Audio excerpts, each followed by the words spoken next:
ہمیں اتہاس میں کئی ایسے شہر ملیں گے جو پہلے تو زمین کے اوپر تھے لیکن آج وہ سمندر کے اندر ڈوبے ہوئے ہیں۔ گریس کے سمندر میں 5000 سال پرانا ایک پورا شہر ڈوبا ہوا ہے جس کو پاولو پیٹری کہا جاتا ہے۔ وقت کے گزرتے ہمارے ارتھ کی جیوگرافی چینج ہو رہی ہے۔ گلوبل وارمنگ کی وجہ سے اوشنز کا پانی بڑھ رہا ہے اور اس بات میں کوئی شک نہیں ہے کہ آنے والے سالوں میں دنیا کے کئی چھوٹے بڑے شہر پورے کے پورے پانی کے اندر ہوں گے۔ اس گلوبل وارمنگ کے نتیجے میں انڈیا، پاکستان اور بنگلہ دیش کے کون کون سے شہر کتنے اور کب ڈوبیں گے، یہی سب کچھ آپ آج جاننے والے ہیں۔ کہیں نہ کہیں ہم سب نے گلوبل وارمنگ کا نام سن رکھا ہے۔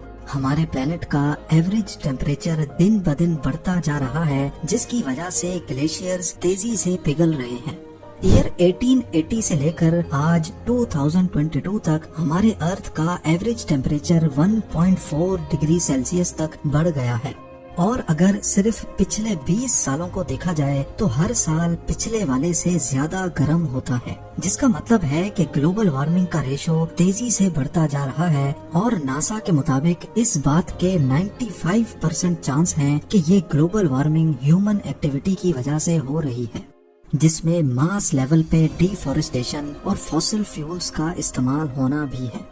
فوسل فیولز کے جلنے کی وجہ سے مختلف گیسز ایٹماسفیئر میں اکٹھی ہو کر گرین ہاؤس ایفیکٹ پیدا کر دیتی ہیں۔ اب اس کے نتیجے میں دنیا بھر میں موجود برف کے گلیشیئرز آہستہ آہستہ میلٹ ہو کر اوشنز کا لیول بڑھا رہے ہیں۔ فوسل فیول استعمال کرنے سے پہلے ہی ایئر 1800 سے لے کر 1900 تک اوشنز کا لیول 6 سینٹی میٹرز تک بڑھ چکا تھا، یعنی تقریباً 2.5 انچ۔ لیکن فوسل فیولز انسان کے ہاتھ لگنے کے بعد سے اوشنز کے لیول میں خاطر خواہ اضافہ دیکھا گیا۔ ایئر 1900 سے لے کر 2000 تک اوشن لیولز میں 19 سینٹی میٹرز کا اضافہ دیکھا گیا ہے، جو پچھلے 100 سالوں کے مقابلے میں قریب 3 ٹائمز زیادہ ہے۔ اس سے بھی بری خبر یہ ہے کہ اگر ایئر 2000 سے لے کر آج 2022 تک صرف ان 22 سالوں کو دیکھا جائے تو اوشنز کا لیول پچھلے 100 سالوں کے مقابلے میں ڈبل اسپیڈ سے بڑھ رہا ہے۔ نیشنل ایٹماسفیئرک ایڈمنسٹریشن کا کہنا ہے کہ اگر اسی اسپیڈ سے گلوبل وارمنگ ہوتی رہی اور گلیشیئرز میلٹ ہوتے رہے تو ایئر 2100 تک ہمارے سمندروں کا لیول 2.5 میٹرز تک بڑھ جائے گا، اور یہ واقعی ایک بہت ہی الارمنگ سچویشن ہے۔ یعنی ایئر 2100 تک وہ کوسٹل سٹیز جو بالکل سمندر کے ساتھ لگی ہوئی ہیں اور جن کی ایلیویشن بھی صرف 2.5 میٹر یا اس سے بھی کم ہے، وہ آدھی سے بھی زیادہ سمندر کے اندر ہوں گی۔ جیسا کہ تھائی لینڈ کا کیپٹل بینکاک، یہاں کی ایوریج اونچائی گلف آف تھائی لینڈ سے صرف 1.5 میٹر اونچی ہے، لہٰذا ایئر 2100 میں بینکاک کچھ اس طرح دکھے گا۔ بنگلہ دیش کے کیپٹل ڈھاکہ میں بوری گنگا ریور کے کنارے اچھی خاصی آبادی پانی کے اندر ہوگی۔ آذربائیجان کی بات کی جائے تو باکو کا زیادہ تر کوسٹل ایریا پانی کی نظر ہو چکا ہوگا۔ سنگاپور کے آؤٹ سکرٹس میں بنے کئی پروجیکٹس ڈوب جائیں گے، جس میں سنگاپور پورٹ بھی شامل ہے۔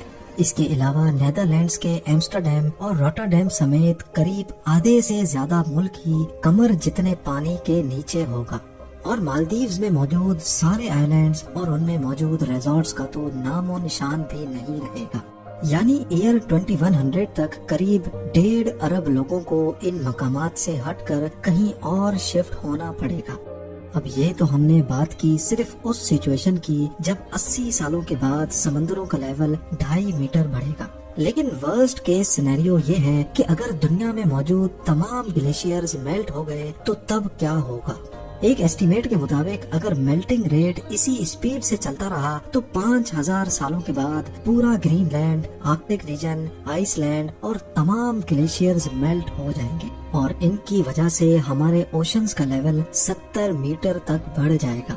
لیکن ضروری نہیں ہے کہ یہ نوبت 5000 سالوں کے بعد ہی آئے۔ جس تیزی سے انسان دن بدن نیچرل ریسورسز کو ایبیوز کر کے آب و ہوا کو خراب کر رہا ہے، لگتا یہ ہے کہ یہ نوبت 2000 سالوں میں ہی آ جائے گی۔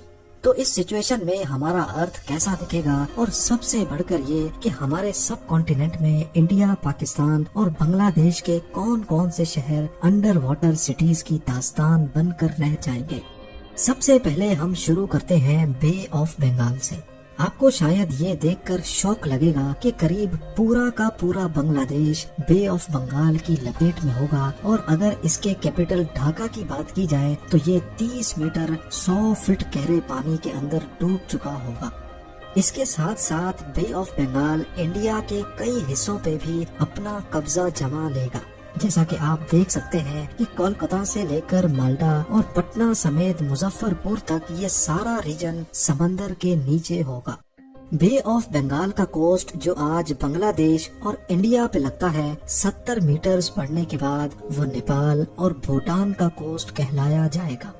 اسی طرح جہاں ابھی ایسٹ انڈین کوسٹ ہے، وہ 50 کلومیٹر تک اندر کی طرف کھسک جائے گا، جس کی وجہ سے یہاں بھاری آبادی والے شہر بری طرح سے اثر انداز ہوں گے۔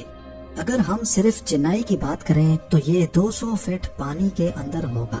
1959 میں کنسٹرکٹ کی گئی چنئی میں موجود LIC بلڈنگ، جو ایک وقت انڈیا کی سب سے اونچی بلڈنگ ہوا کرتی تھی، وہ پوری کی پوری بلڈنگ پانی کے اندر ہوگی۔ چنئی سے ہوتے ہوئے پانی کا لیول تمل ناڈو اور آندھرا پردیش کے بارڈر پہ جا لگے گا۔ انڈیا کے ویسٹرن کوسٹ پہ نظر دوڑائی جائے تو 70 میٹرز بڑھنے کے بعد نارتھ اور ساؤتھ گوا کے تمام بیچ ریزورٹس ملیا میٹ ہو جائیں گے۔ نہ ہی ممبئی بچے گا اور نہ ہی نوی ممبئی، کیونکہ یہ پورا ایریا آل دا وے گجرات کے بارڈر تک 54 میٹرز یعنی 177 فیٹ گہرے پانی کی نظر ہو چکا ہوگا۔ یعنی ممبئی کا لودھا ٹرمپ ٹاور اگر تب تک بچ گیا ہوگا تو اس کے 15th فلور تک انڈین اوشن کا راج ہوگا۔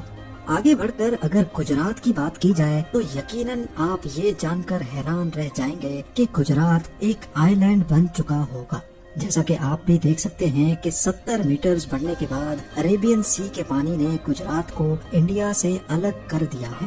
اور اگر تب تک انسان کی نسل بچی تو احمد آباد شاید کوئی بیچ ریزورٹ میں کنورٹ ہو جائے گا، کیونکہ عربین سی کا بارڈر آگے بڑھ کر احمد آباد تک جا لگے گا۔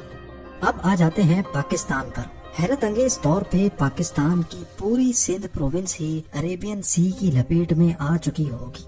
کراچی سے لے کر حیدرآباد، نواب شاہ، سکھر سے ہوتے ہوئے جیکوب آباد تک 400 کلومیٹرز میں آنے والی تمام میجر سٹیز کئی 100 فٹ پانی کے اندر گمنام شہروں کی شکل اختیار کر لیں گی۔